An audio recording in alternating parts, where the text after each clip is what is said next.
Welcome to the Growth League podcast, where we interview business owners who have experienced quantum leap growth in their business. In each episode, we're going to dive deep into our guests' firsthand experience about what it was like 90 days before and 90 days after that point when their business started experiencing massive growth. I am here with my guest, Ted Fleming. He is the founder of Partake Brewing. It's a brewer of multiple award-winning craft non-alcoholic beer. I met Ted in our EO group a couple years ago, and then have been on a sort of a daily routine of looking at LinkedIn and looking online to see something new coming out of Partake. So, Ted, thank you for coming. I appreciate you taking the time. Thanks, Caleb. Great to be on your show. Awesome. So the founder of Partake Brewing, and Premium Near Beer, some of the first companies in North America that are dedicated exclusively to non-alcoholic spirits and beers and wine, right? Ted, bring us back to the origin story. Why did you get into this? I know that a significant scenario happened in your life in early 2000s, but walk us through the origin story. Sure. So, going back to the very beginning, it really started in around 2005. I was kind of in my mid-20s, getting my feet underneath me, sort of out of university college in Toronto, early on career. And, I was playing a lot of sports. I was actually playing sports at a professional level. I wasn't a professional athlete, but a very accomplished squash player. And, I went into my doctor's office for, your annual checkup. It's just, you kind of check that box every year and kind of go on with your life when you're in your 20s. At least that's what it seemed to me. And then unfortunately, what came out of that was a diagnosis of Crohn's disease. And, at first I was, somewhat in denial about, what impact that would have. And, I could just kind of ride through it and it wouldn't impact me that much. But as time went on, it kind of manifested itself in much more significant ways. And it wasn't until 2010, at that point, I was married.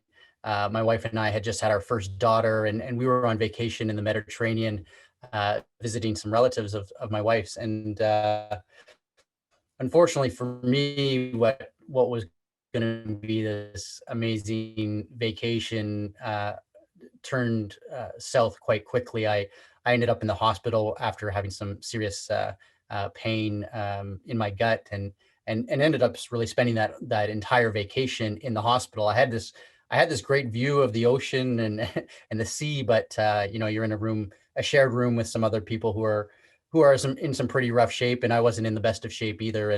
And it was sort of that time that I had to kind of just sit there by myself and reflect on, where things were going, and being a new dad at the time was, I think it had a big impact on where my mind was going at that point. But ultimately what came out of that was I, built a resolve that I was really going to change things. I was going to take my diet much more seriously, my health, sleep, and then prioritizing things that were important to me, like family and my new daughter, and doing these things that would make sure that I was around for her, and that she didn't have to grow up seeing me in the hospital on and off. So those kind of two things really came together. And then when I got back from the vacation, I really started to try to implement some of those changes, and giving up alcohol was one of those. But I found it very hard because of just the lack of good options in the non-alc beer category. And I was a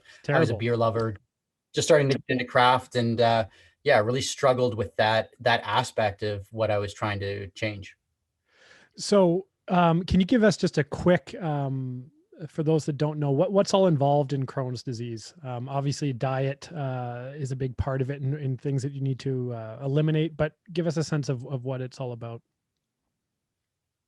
Yeah, so it's an autoimmune disease. It from a genetic perspective, it's similar to things like asthma and diabetes. So those things can run in families and manifest itself in different generations as asthma, as Crohn's disease, as diabetes. Hmm. So going back in my family history, my grandmother had asthma, my mother has diabetes, and I have Crohn's disease. So when I started reading about the genetic part of this condition, that all kind of made sense for me. So there's that component of it. From a management point of view, yeah, diet's important. It's very individualistic. So, for me, giving up alcohol was a big, alcohol was a trigger for sure. Yeah. But that's not to say that it is for everyone with Crohn's disease. There are lots of people with different triggers. This is just one that was very, very specific and undeniable for me. Okay. So you fast forward a little bit and you're contemplating sort of how do you want to change? How do you want to, make sure that you're putting things in your life that result in you being around for your family. I mean, I have a 18-month-old daughter now and I can't imagine. Right. So, not being there. So at some point you're in the grocery store, and I mean, anyone who's ever, I'm also a non-alcoholic beer fan, and the options were slim, and it was I think in your words, it was crap, right? A lot of the options there. So you saw an opportunity. What happened over the next, once the light bulb went off for you, what happened over the next 30 to 60 days? Yeah, so there was actually a friend of my wife and mine that she was a beer writer in Toronto, and she was pregnant with her first child, and one of the articles she wrote during that time was, what are the best non-alcoholic beers around, and that kind of opened my eyes. Like I was just at that point resigned to what was on the shelf and wasn't really exploring things um, in a big way. And she wrote this article that highlighted some European beers that you could get in the Greater Toronto area. And so I went around and drove out to Oakville and Mississauga and Markham and picked all these up and was like, wow, there's actually, some decent quality. There's variety in this category.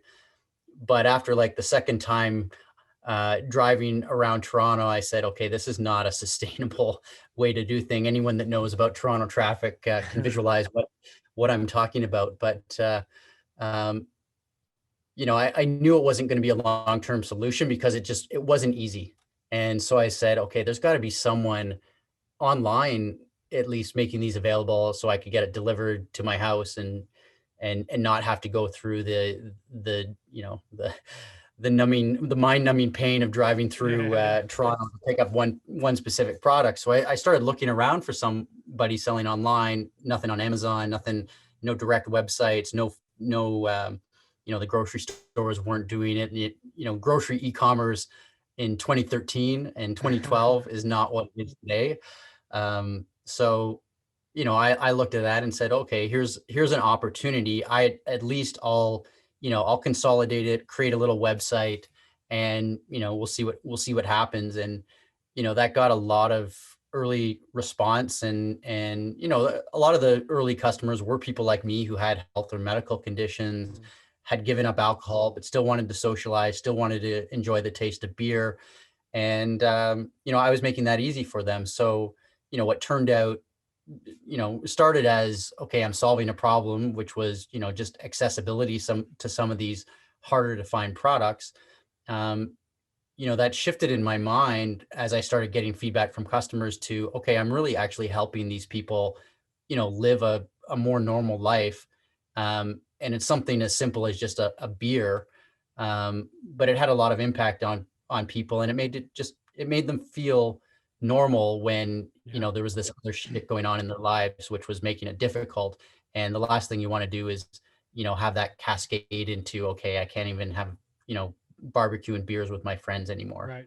if I've got this, cancer diagnosis or something, right? So it became a much bigger, um, thing that we were doing, and a recognition that we were really helping people. It wasn't just solving like this, discrete problem. It was bigger than that. Totally. I mean, if anyone hasn't taken a look at your guys' branding and your marketing, it's very clear that you guys are way beyond a product, right? A lot of the content is about um, things that are just about bringing people together, about inclusivity, about living life and getting the most out of it. And you can see, based on your initial story, there's a lot of remnants of that, and what you wanted your life to be about after that is bleeding itself into this brand. I think one of the first things I noticed about Partake, besides the unbelievable taste, and I'm not just saying that because you're on the call, like every non-alcoholic beer before that I tried, which honestly was only the black and white Budweiser, it was painful, right? And anyways, so beyond the taste, you can tell that it's a brand that you want to be a part of. It's a movement almost that you want to be a part of. And I think that for so long, non-alcoholic beer was like what your old people drank it, or kind of the fringe drink. But now it's like, I don't know if this was inspired by your time in Toronto, but it is like very inclusive, and it's very, very normal. So I thank you for pushing through on that and making that happen. But tell me about the brand a little bit, and what is it built on? Yeah, so Partake was conceptualized in 2016, and we launched on Kickstarter in 2017. So it was an evolution out of that online store I talked about earlier.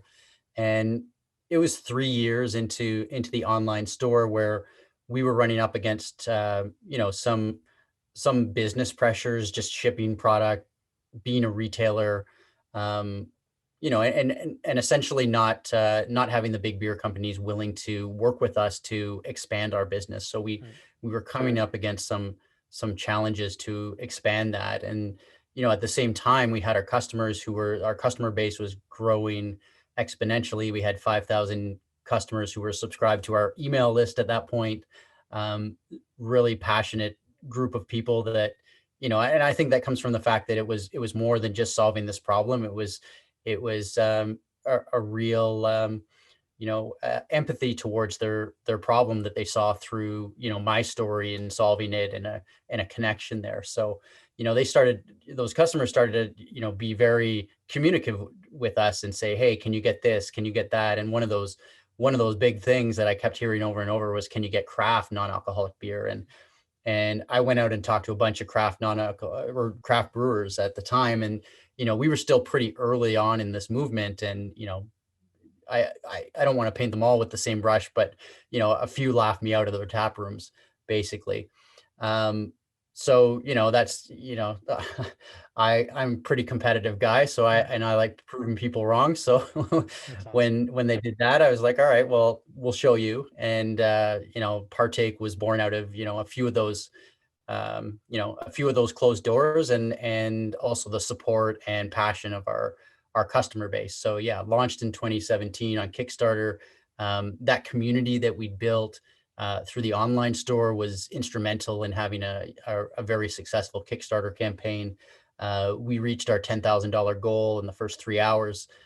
We eventually hit roughly 30,000 out of the $10,000 target. So, quite a good start. And then definitely some challenges along the way. Anyone who's made physical goods, there are definitely challenges on production, and making things to spec, and having consistency, which doesn't happen from square one. You need to work at it. And so, yeah, it took a few years to really get Partake to a place where we could say this is a top quality product and a top quality brand in the space. Gotcha. So, the podcast it's called the Growth League, right? So it's all about taking a microscope to, what were the precursors to growth? What were the unique elements about your scale journey? What did that manifest itself as in terms of employees or revenue, or a combination of both? Can you tell us from a little bit about, from conception to hockey stick growth? Tell us, and there's never one moment, but tell us about that scaling point, that tipping point. Yeah. So yeah, I like going back to the online store, that community building. Like for me, that was, the testing phase. I spent 3 years literally figuring out where this market was going, where the gaps were. so a lot of people kind of jump into things with the product to, solve an issue. I took 3 years. So I think that's a very important element of the story. Um, and then, we bootstrapped. We were very conservative. We didn't, get out ahead of our skis in terms of, raising money too early, spending too much money before there was, proof of concept. We built very incrementally, like starting with, okay, we had our online store, which was great. We added a few independent liquor stores. We added a few bars and restaurants. We added some small retailers with maybe 2 or 3 stores. And then ultimately we kind of built enough of a story and, put ourselves out there. And, it helped that we were the real trailblazers in the renaissance of non-alcoholic beer. So Mm. when new opportunities came up from retailers, we were in this great position to take advantage of that. So in Ontario, the beer store, which is a big beer retailer, they started bringing in non-alc beer, and I think that was largely because Budweiser had launched their prohibition product, and they needed to represent other brands besides just just the big guys. So we were included in that launch, and then the next thing for us was, so that was with our IPA. That was our first product. We launched a second product, our pale ale, in 2018, and then in the summer we found out that product had won the gold medal at the World Beer Award for the world's best non-alcoholic beer. And then from there, that was kind of a pivotal moment where a whole bunch of people started to take notice and say, hey, there's this really small company here in Canada, homegrown, that's moving the needle in this category, right? A world leader. And so all of a sudden the LCBO says, okay, well, let's take a look at your product. And they were really the first retailer to take on that pale ale product, which was really accessible. The IPA, much more specific to craft beer people, but the pale ale was able to extend, our customer, the breadth of customer that could try Partake. And it was kind of that launch in the LCBO on the back of that World Beer Award that really kind of set us off on this trajectory. That being said, we were still bootstrapping at that time, so we continued that through another 18 months to 2 years from that juncture. Where's Partake at right now in terms of the next mountain you want to climb, or what does increased distribution look like? I know that you can get it in the States and Canada, and there's export opportunities available, but where's the company at right now? Yeah, so we raised our first round of equity funding this past summer. It was a $4 million US raise. Congrats, Again, man. I think, Congrats. thank you. So yeah, it was a lot of years of just bootstrapping, really trying to, I was funding it largely by myself, and with that comes a lot of stress, right? If things go sideways, it's going to hurt. So it's nice to have partners now. It kind of makes it easier day to day. I don't need to figure out, if I have to collect a receivable to make sure we make payroll. We're in a much better position there. And I think a lot of that, like that round happened because, we had a great product and a great team, but the fact that we were able to bootstrap it and build the brand the way that we did with limited resources, people with money look at it and say, hey, what if this had actually good resources behind it? It would do incredible things. And then, since we've had the funding, we've been able to lock down a whole bunch of US states. Those things are just starting to come on board, US retailers. And then, in parallel with the raise, we were actually able to really build our Canadian business through large retailers like Loblaws, Sobeys, Safeway, Metro, etc. So, we've had great success domestically, and the money we've raised is really meant to accelerate our brand into the U.S. market. What role did marketing play, whether that be traditional or digital, during this between the award and right now? In terms Like of sampling is huge. like for us, like marketing is a big part of what we do. And I would say sampling is probably the most effective thing we can do. Back to your point of, a lot of people think non-alcoholic beer is, what their grandparents or grandfather drank, right? It's nothing special. It's a compromise. The best thing we can do to overcome that sort of long-standing stigma around the entire category is just get people to taste it. Right. And people do, and they're like, wow, that's really good. And so that overcomes the taste hurdle. And then oftentimes there's a second hurdle, which is, well, it's good, but if I'm drinking non-alcoholic, I want something low in calories, and non-alcoholic beer is usually like 50 to 100 calories. So I'm not sure I would choose the product because of that. And then we have an answer to that because our products are 10, 20, 30 calories a can. So ultra low in calories, probably the best. We like to say it's the best taste per calorie in all of beer. And I think that combination of things is really appealing. The other stigma I totally forgot about, and this was, I would say in retrospect, the biggest thing that prevented me from ever dipping into that category, because I love beer, was that if you're drinking non-alcoholic beer, it means you're a severely recovering alcoholic. I think that's the stigma that, like, back in the day it used to be, where it's like that's not true for a big majority of the non-alc beer drinkers. Did you face any challenges as it relates to getting over that stigma?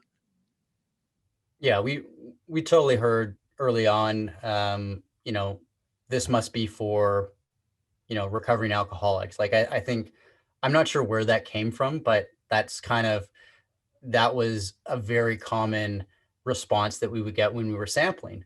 And I think that comes from the fact that people couldn't understand why else you would drink a non-alcoholic beer, because they were bad, Right. right? So if you're going to drink a bad product, you must, there must be something wrong with you to make you go down that path. What we've done, I think, is make the product actually taste as good as alcoholic beer, better than better than many other brands, in fact, from a taste perspective.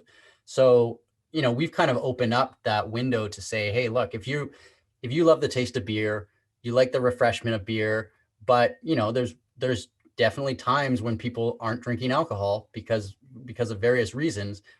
This is a product you can just have instead of a sparkling water or a juice or an iced tea, Yeah. right? It provides refreshment, it tastes good, it's low calorie, and it allows you to just go on with your day. So I think there's this whole evolution in terms of how people are looking at use occasion around all beverages, but particularly around when does alcohol make sense, when does non-alc make sense, and accepting that, yeah, people like the taste of beer and the refreshment that brings, but also they like the freedom that having no alcohol in it also brings.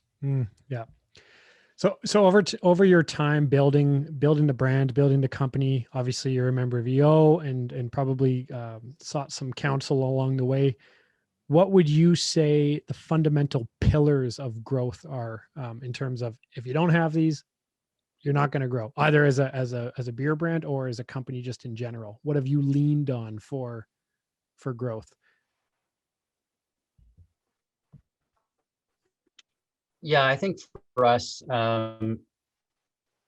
there's two things you do are building a foundation, but I'd go back one step before that of choosing the right place to build before you even build the foundation. And for us, um, it was really about solving a problem that no one else was solving. And I think it took, that the online store was validating that this was a large enough problem and a pervasive enough problem that was worth investing in to solve.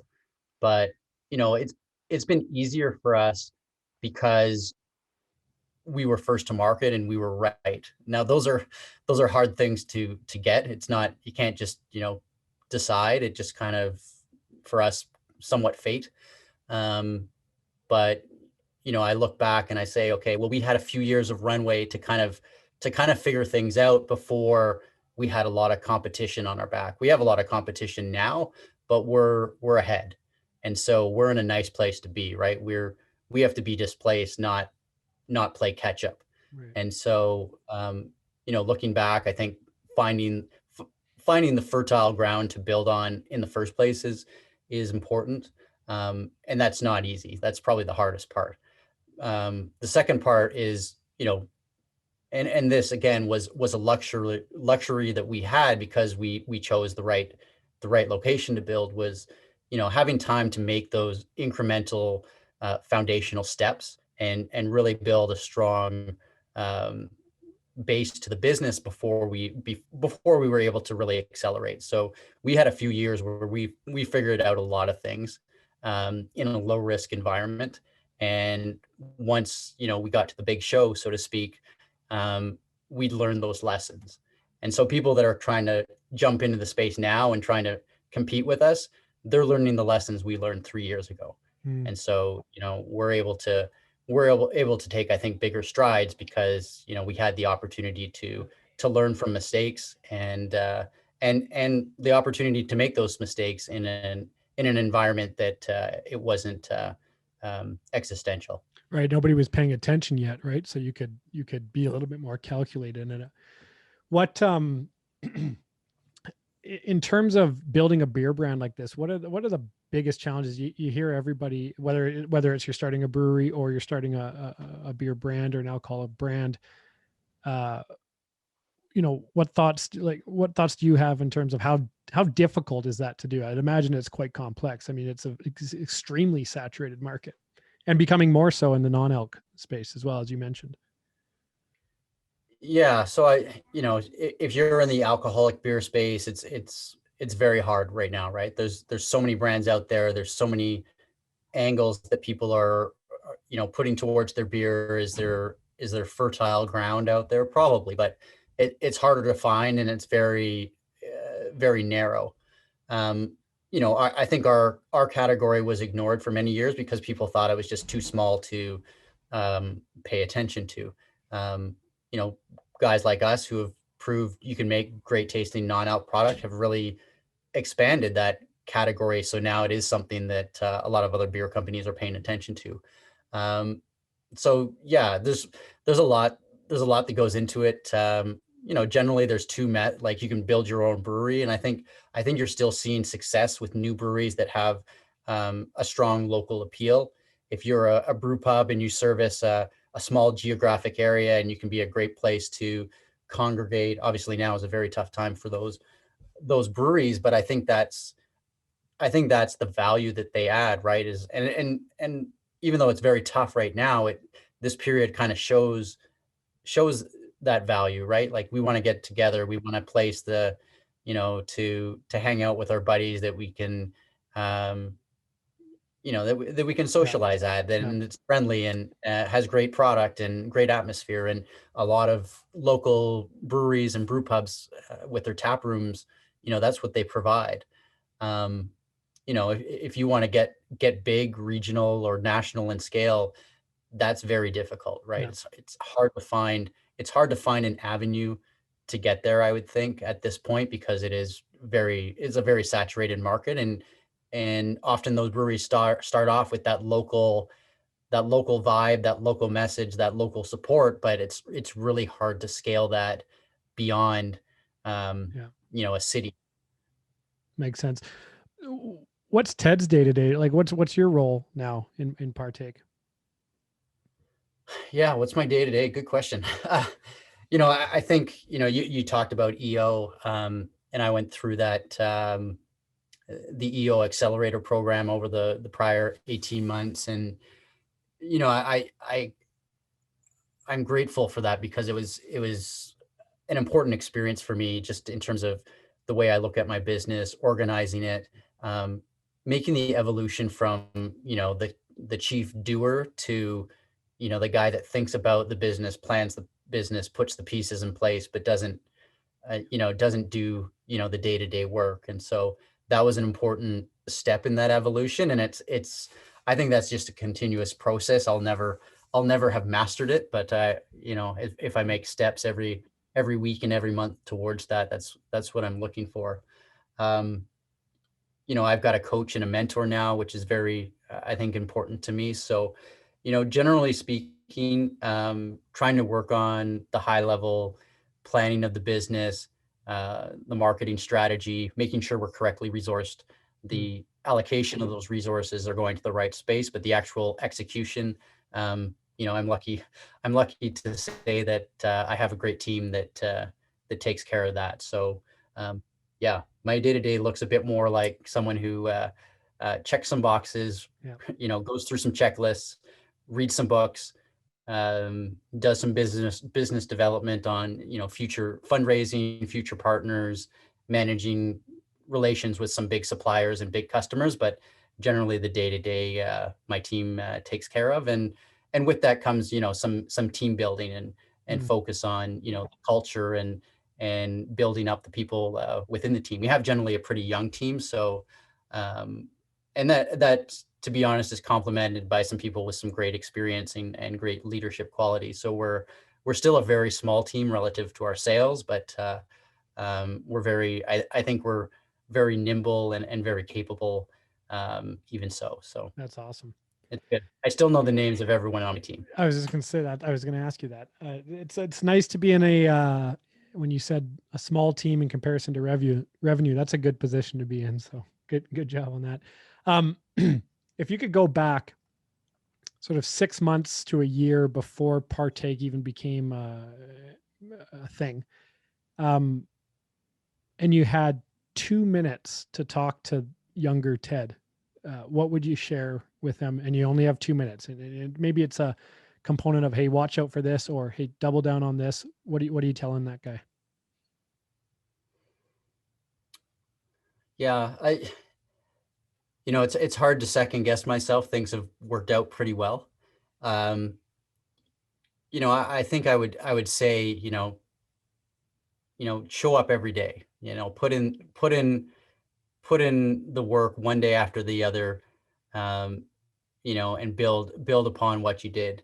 Um, I think largely I did that fairly well. I think one other thing, as more of as a criticism of something I could have done better was, we had built a great community through our online store, and through eventually through the Kickstarter campaign. Um, I think the focus on community and really trying to harness the power of these people who are extremely passionate about our mission and what we're doing. I think if we could have done we could have been a bit more formal about or more strategic about how we utilized that network earlier on.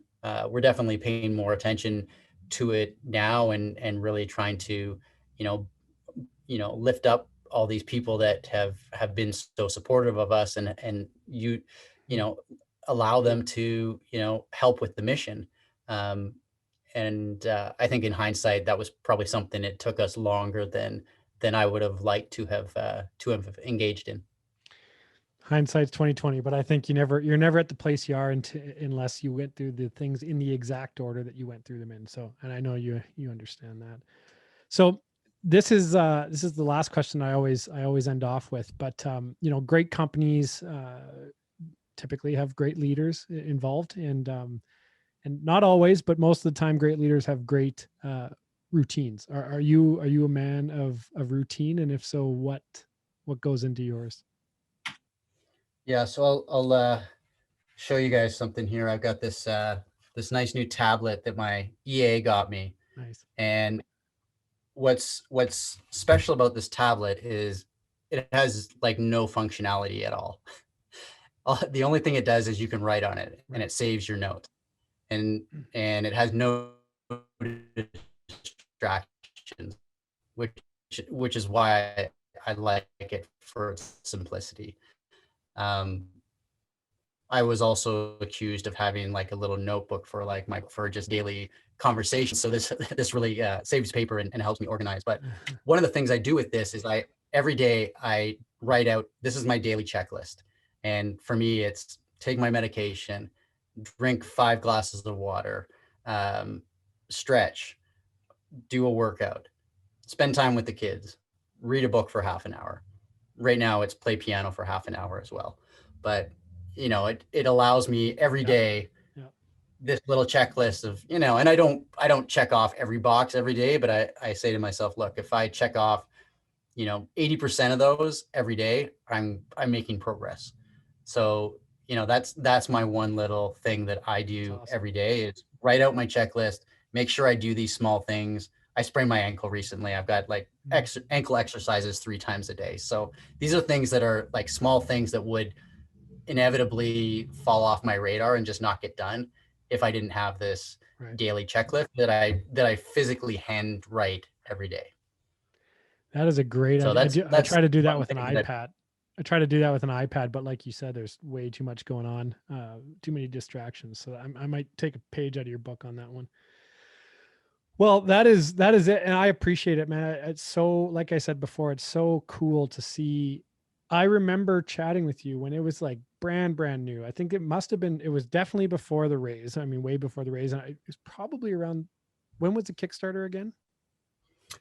So the Kickstarter was early 2017. I didn't move to Calgary until January of 2018. And I don't think joined EO until this fall of that year. So it probably would have been late 2018. Well, all I know is between when we first met and now, I've just been so happy to see all of it. It seems like a daily win. I know it's probably less than that, but it feels like a daily, weekly win, at least for the brand. And so it's very cool to know you and to be able to see that growth. I think that there's a lot of Calgary and area business owners that can take a lot of inspiration from what you guys have been able to do and what you've been able to lead the team through. So appreciate you taking time away from the family, and I'm looking forward to getting this one out there.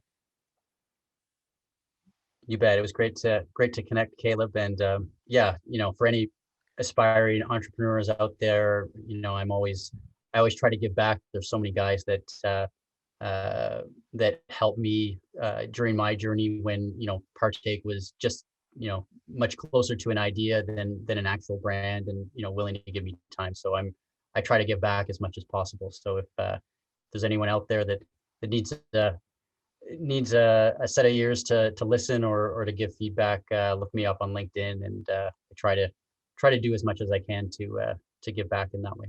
That's amazing. Everyone go out and get a 4-pack, couple 4-packs. And is that the quantity? Is that the only quantity now? 4-packs? Yeah. In Canada, we sell in a 4-pack. In the US, it's a 6-pack. You can also get us online at drinkpartake.com. Awesome. Go get as many as you can. Thanks so much, Ted. Thanks, Kelly.